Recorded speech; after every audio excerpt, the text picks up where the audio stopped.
This game is Flashpoint Golan. This is a Mark Herman design, actually, from back in the Victory Games days. One of the later designs that came out. The history of this game is it was apparently originally designed, according to his notes, to be a World War III in Europe system. And, well, it was published in '91, and obviously the taste for that had disappeared. And the question was, okay, well, what are we going to do with this, And he designed it as this Flashpoint system. It's kind of the follow-up, I guess, to the strike system, Gulf Strike, Aegean Strike. But unlike Gulf and Aegean Strike, well, unlike Gulf Strike at least, the level of detail on this is much greater. This is more of an operational flavor,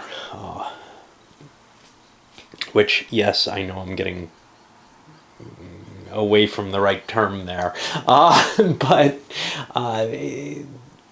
anyhow, there's a greater level of detail here. In the strike games, something like Israel would be a couple of hexes. Here it's a large section of the map. You have to cope a lot more with the intricacies of the operational system. It's much less abstract. My opinion so far on this game, I looked at my rating and it's piss poor, is that after reading the rules, I remember when I first got it, I was excited by it. I think overall I am more respectful of the game than I enjoy it. And I think that's the problem, is that I don't get a lot of enjoyment out of the system. It's a little too burdensome and a little bit too cumbersome for my taste, and some of the ideas don't come across as well as I hoped they would. Reading the rules, it seems fairly intuitive and decent, although unlike most Victory Games, I think maybe Victory Games was pretty much just Mark Herman at this point. There's a little, obviously not. There's got to be. I'm sure he has a developer here. He's not dumb enough to try to claim he's developing it himself. So he's actually got a development and an assistant, Tony Curtis, who's over at GMT now.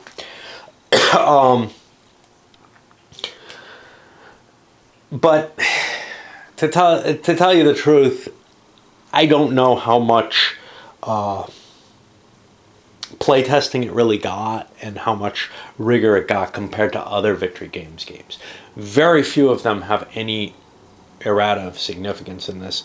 This one, I find myself, even in the scenario that I've chosen to start off with, the Karama operation, there's this 201st Armored Brigade, which appears to be supposed to be part of the Rachel Armored Division. I can't find it in there.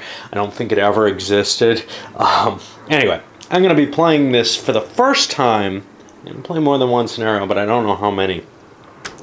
The March 1968 Karama operation. This is going to be an operation to knock the PLO out of the city, out of the location. Okay. A little bit more about the broad overview of the game. You've got, like the strike games, a bunch of scenarios, some of them historical, some of them projected. And then, I guess, sort of the long-term playability is maintained through this scenario generation system, which could come up with very unbalanced scenarios. So you could kind of, pretend you're using it, but try to come up with a balanced scenario that way. Some very, very interesting designer's notes, especially, and I'll play through here too, especially worrying about,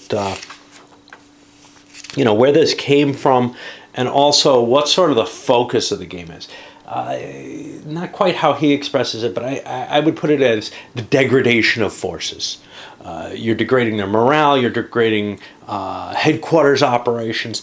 It's very concerned with that. It's also very concerned in this, he clearly points out, with the further extended, the front effective battle or something, FEB, versus the front line of troops, where the ability to extend force in a tactical sense goes well beyond the front line as seen in a World War II game with countermeasures and all kinds of stuff like that. So let's take a look at the rules. I'm going to try not, I know I'm horrible about this, but I'm going to try not to go into too much detail on them. If you want to really learn the game through my mistakes and blundering, it's probably easiest to look at my playthrough rather than at me trying to push my way through the rules. So you have a bunch of different unit types as to be expected. The value on most combat units, it's just a single strength point value. You don't have a movement point allowance. It's going to use an operational point system for movement.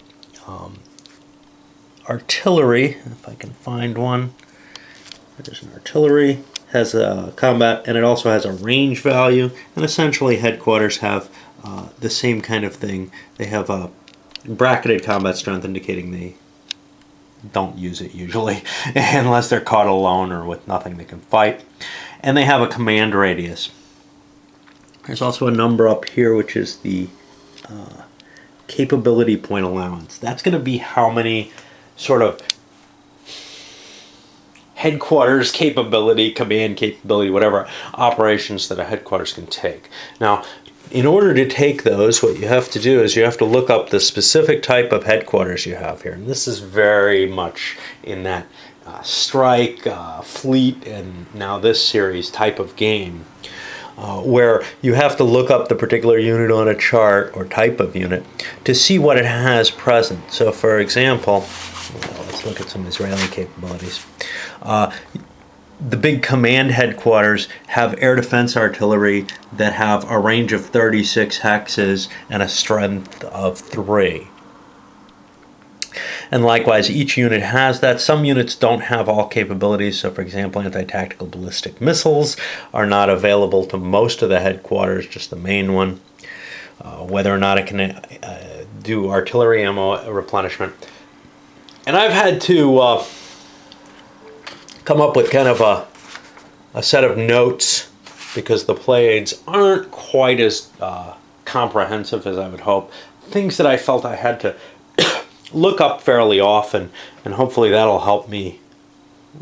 I should learn not to use that construction, but I'm hoping that that will help me even at this date. When I first wrote it up, I'm sure it did, but I'm not so sure now. Okay. The core sequence of play, initiative and political events. So initiative is going to be determined by the momentum track. Whoever has the momentum in their favor has the initiative. And this is a chit pull game. They get to pick one of their chits and set it aside, and that'll start the ball rolling. And after that, we throw them in a cup. Hopefully not the one full of tea. And, pick them out to see who gets the next activation. Air superiority phase. In this upcoming scenario, this doesn't really happen. The Israelis always have air superiority, but somewhere or another, I got rules that will determine how you figure that out. Let's jump over to that and see. Die is rolled on the air operations table. It's got to be over here then.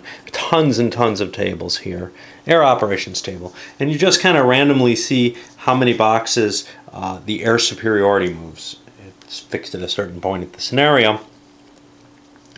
And there are modifiers based on who's involved in it and what the current superiority is, so that the tide doesn't change unreasonably very often. It's not a totally random situation. It is taking into account the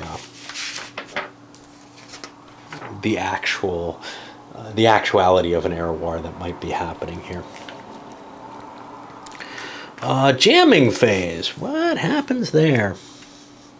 So you're allowed to make jamming attacks on headquarters, and I think this is an attempt to freeze the headquarters overall. Yeah, I'm going into more detail than I'd like to, but there's a lot of weird stuff in here. So your headquarters are able to try to jam an enemy headquarters, and you basically make a die roll based on your jamming capability. Let's see if I can find that here. You got a range on that. Not all headquarters have that capability, and you have to get a certain roll.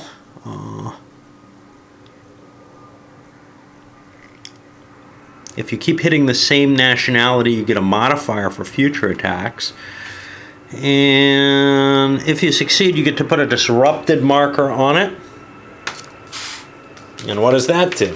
I think that prevents it from doing most of its stuff. So 7.2. It won't be able to use capabilities. It can still move. Its artillery will be halved. The units in the formation can't use reserves, and airstrikes cannot be used in support of that headquarters directly. Most of that is capability stuff, but okay. Let's keep looking at what we got here.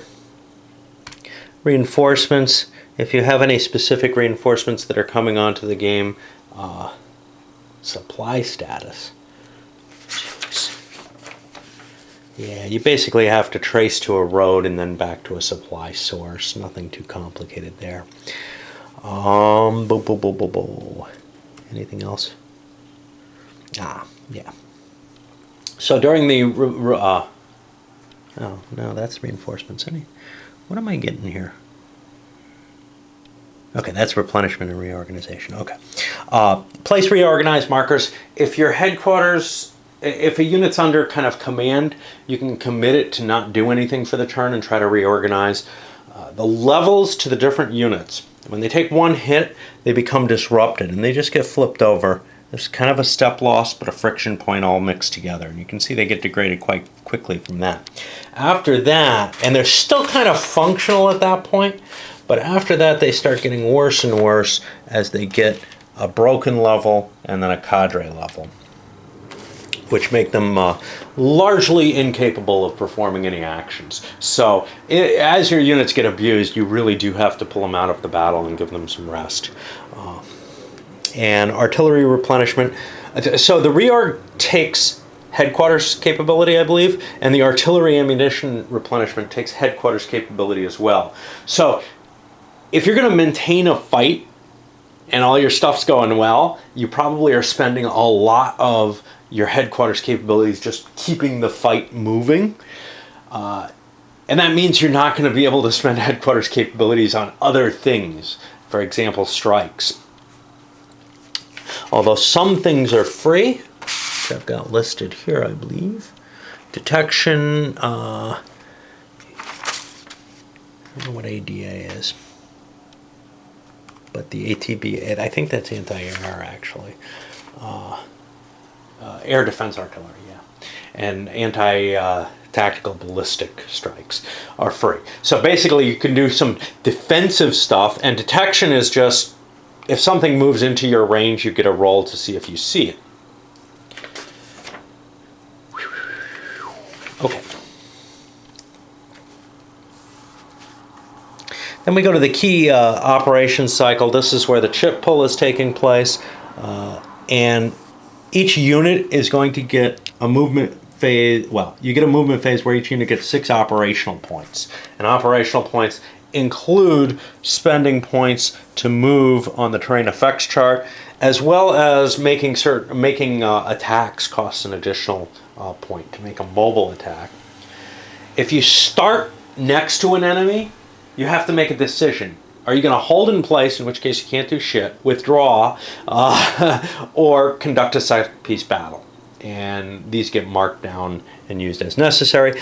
Then after all the basic battle movement and combat with meeting engagements, there'll be an exploitation segment where units that are within range, there's got to be breakthroughs here somewhere. I know there are breakthrough markers. I don't know where they are.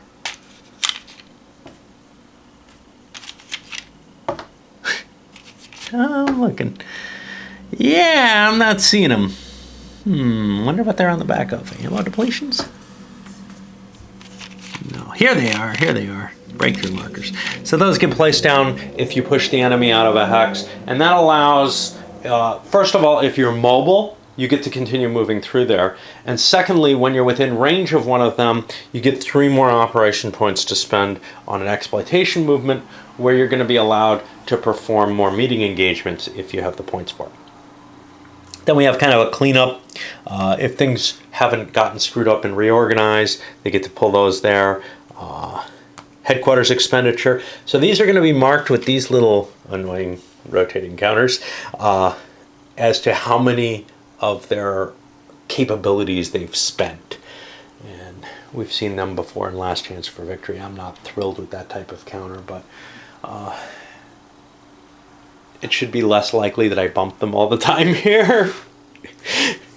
There are less of them. Of course, there being less of them, there's less need to go with those. But they serve a purpose in terms of production, in that they give you a bunch of number counters. You don't need to produce one of each number count, a sufficient quantity of each number counter. You really just need one of those for each headquarters, and you're good to go. Okay, so one of the key concepts in this game that I haven't gone into is momentum. Like we said, that's how you determine initiative. It also can give you bonus activations. Every 50 points of momentum that you have, you get a bonus activation. And you basically get this by winning battles. When you win battles, depending on the size of the battle and the type of terrain there, you're going to get momentum points in your favor.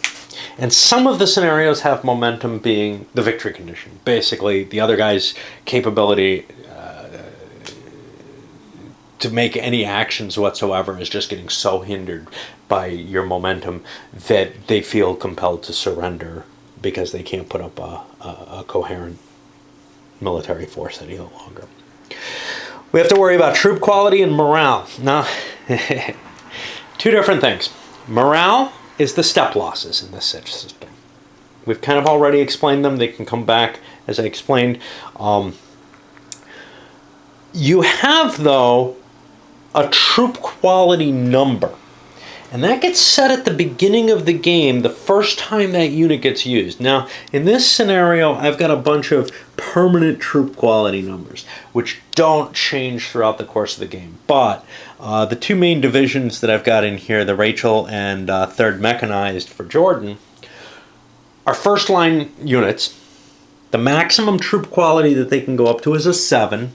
But what they're going to do when they first engage is they look for a troop quality table, and they look up their type, and they roll a die and see how good they really are, how prepared they are for the battle.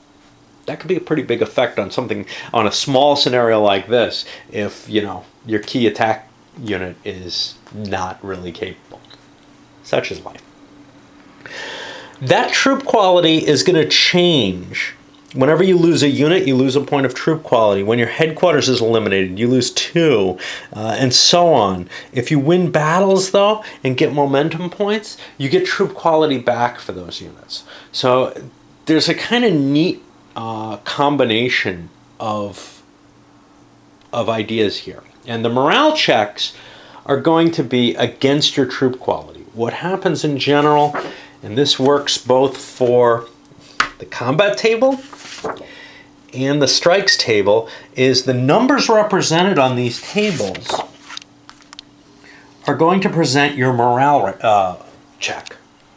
And you compare that to your troop quality number, and if the morale check is higher than your troop quality number, you take a level of morale loss.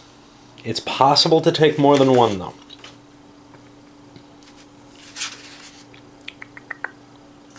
So headquarters have a huge amount of functions. And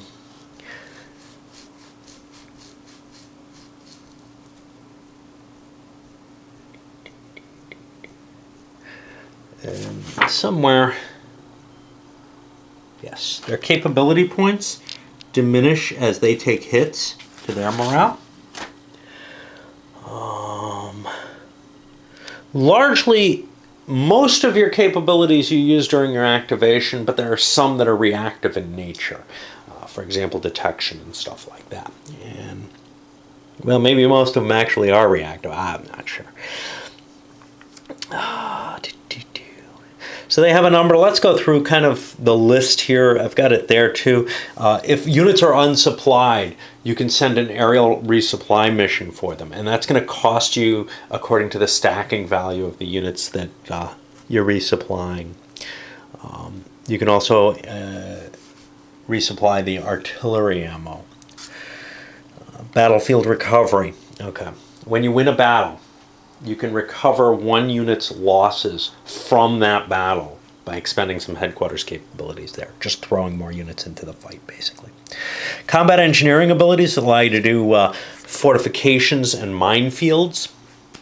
This scenario actually starts out with some fortifications under the PLO positions here.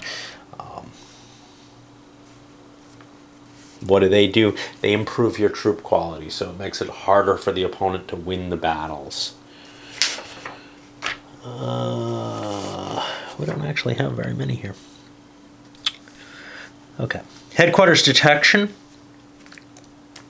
Largely, if you do something in detection range, it's detected, and then you get to deal with it.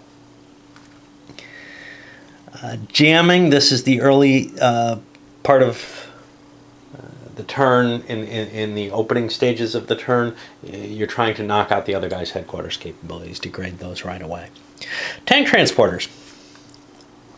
If you're moving units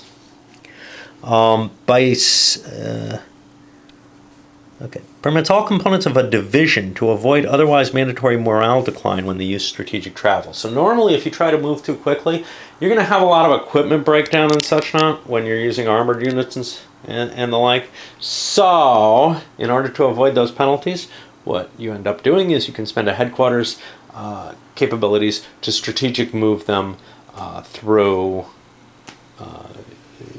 loading them up on these transporters and driving around. Helicopter transport. This can only work on Special Forces, Airbornes, and leg infantry. They have dismounted here. That's a piece of errata. Removed that, I think. Dismounted units are basically mechanized and armored units getting out of their mechanized units getting out of their APCs and deploying as regular infantry.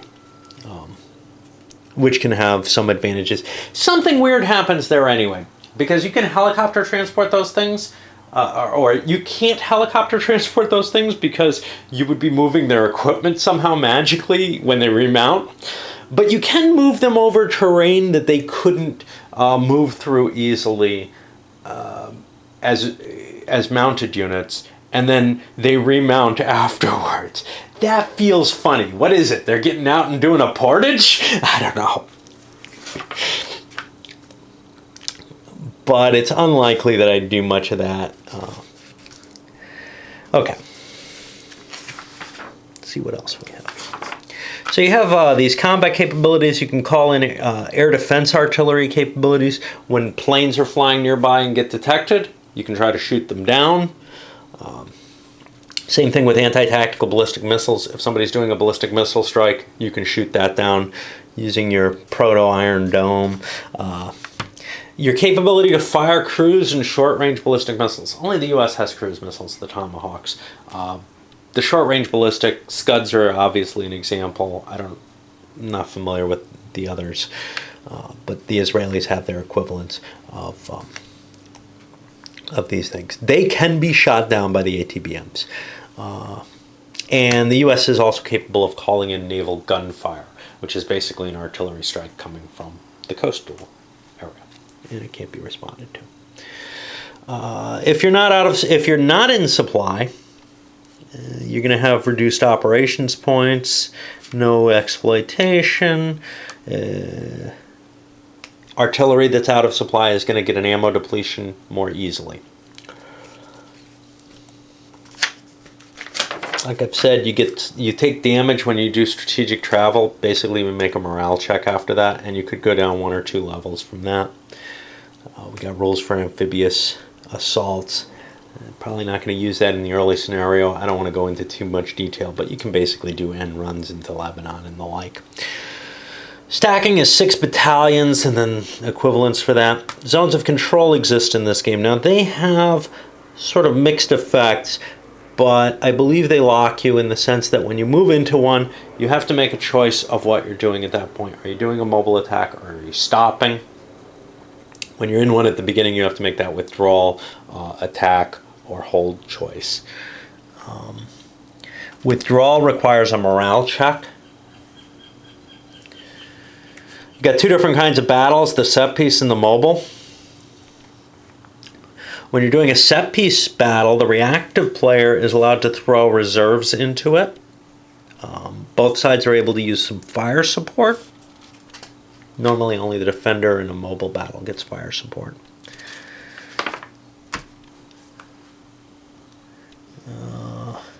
You can use attack helicopters, which we don't have in this scenario, but basically you move them into the hex and they fight.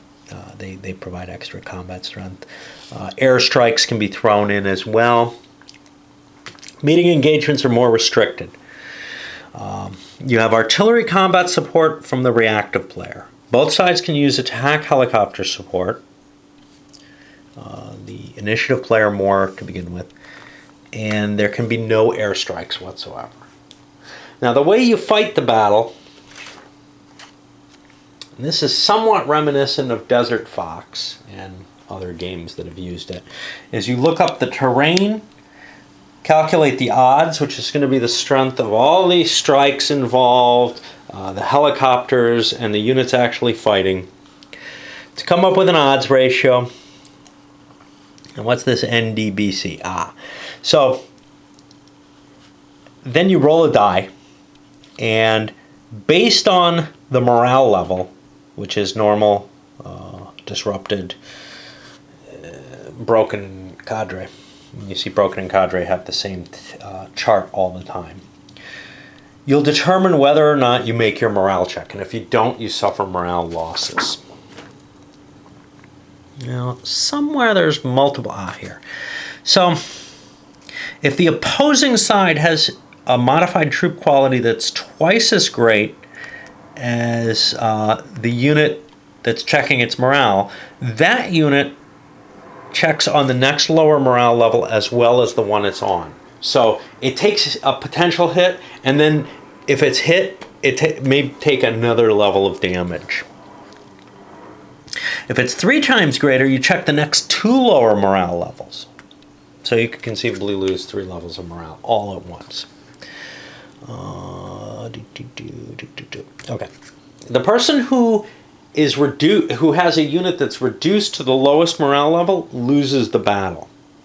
If they both have been reduced have units that have been reduced to the same lowest level, the person with the most badly damaged unit loses the battle. And then I think after that, let's see. No matter what, if it's just headquarters and multiple rocket launchers, that defender, because they can't attack, will lose the battle automatically. I don't know. There's further tiebreakers here, aren't there? Yeah, troop quality goes next. And eventually the attacker loses. If you're able to manage flank attacks, which are going to be attacks from 2 hexes that are separated by a hex, or rear attacks where you're attacking from 2 hexes directly across from each other, you cause troop quality reductions to the defender in those cases, which makes it more likely that they'll get hurt and lose the battle. The defender has to retreat. If the defender loses, he has to retreat. And a breakthrough marker will get placed in that case. There's possibility of pursuit in a set-piece battle where you're able to move a fixed number of hexes. I don't think you get any follow-up attack or anything, but you do get to kind of push into the terrain and making it possible to use the breakthrough more effectively, because stacking's kind of always in effect.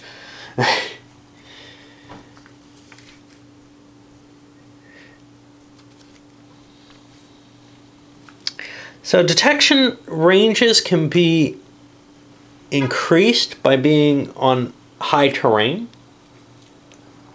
I'm not going to go too much in that in the details of detection. It is pretty much if you can see it, i.e. it's in range of your detection capabilities, you do. Reaction allows you to do something if you detect. And reaction depends on what action is being taken as to what you can react with. So for example, movement allows you to do a strike. If somebody does an artillery strike, you can do a counter battery strike. You do that after they fire though, so they get their shot in and then you get to shoot at their artillery. Helicopter air movement, air defense, and then, well, helicopter detection or headquarters detection isn't terribly useful in and of itself as a reaction. We have those spelled out. Strikes, counter battery, all that crap is going to be done on this strike table. And you look up the strike rating or the helicopter or artillery strength that's being done. Now this is done when you make a strike that is not part of an attack. It could be a prelude to an attack, though. I mean, you could be softening the enemy up. So you look up the strike rating either by strength or by letter. The airplanes have letters. You roll a die, and you get a morale check there. And you got modifiers based on what the opponent's doing and what the situation is. If you roll high, a 5 or higher, you might be out of ammo. Basically, a 7 or higher will knock out the ammo on any artillery type unit. A 5 or higher will also take out the multi-rocket launchers, which are very good at losing ammo. And then that becomes something where you have to recover that ammo using your headquarters capabilities. All seems very easy right now. Aerial resupply. Okay, when you're doing airstrikes, aerial resupply and like, you trace a line on the map with your airplane, and if it's detected, it can be shot at. There are modifiers to that. I think they'll be in here. Okay. I'm not seeing it. There should be modifiers based on the air superiority. Oh, what these planes look like. There's an airplane. Let's see what the values are on them because I'm not quite understanding them. I don't think... Yeah, we have airstrikes in this. Strike modifier. That's going to be to the die roll itself. And again, that's not spelled out in here. But how do you hit these things? When you hit them, you're knocking them out. I'm looking for anti-air capability. Here we go.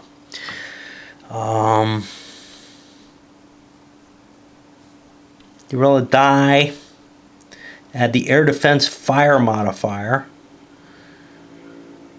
I don't know what that is. It's probably based on the air power total.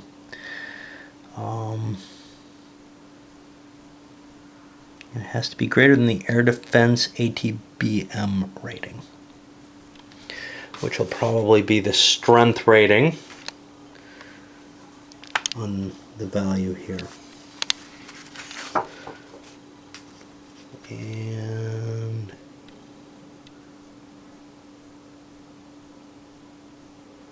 if you end up hitting an air unit, you abort the mission. When you get an air unit, you don't know what you're going to get. And you kind of roll a die. Let's see. This is a die to see if you get the airstrike, I think. This is a die roll to see what kind of plane you get. This shows the number of dice to show how many airstrikes a nation has during the during the turn. So, yeah. Based on the superiority, you're going to get a certain number of airstrikes each turn.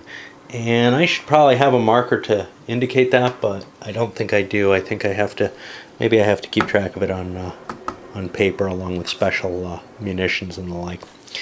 Not sure. We got the stealth, the 117s.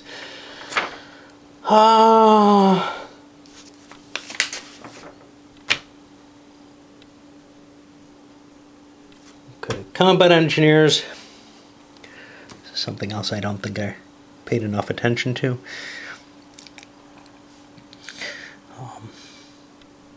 So you can use the combat engineer capability to create fortifications, and it's going to eat up your operations points, and if you leave that space, it's gone.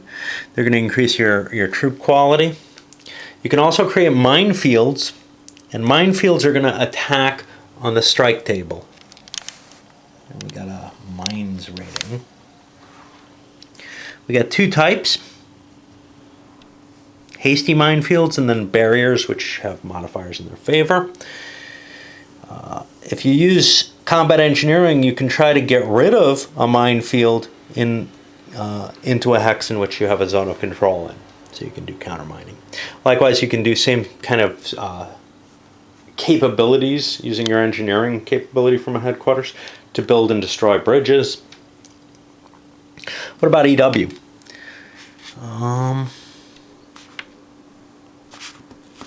Yeah, we already looked at that, the disruption. And the headquarters detection can be made whenever an enemy headquarters uses a capability within range of a friendly headquarters. You roll a die and add the air defense fire modifier if you have air superiority. Where are the air defense modifiers listed? I should be looking those up.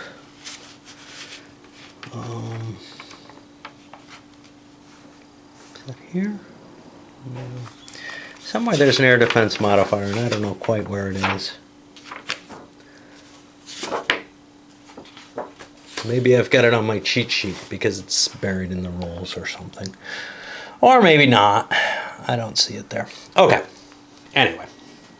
That's pretty much the core of the game. I don't want to go too far looking for these rules. I think you've got a pretty good flavor of what all the systems kind of are, but I don't think you can see them until you start playing.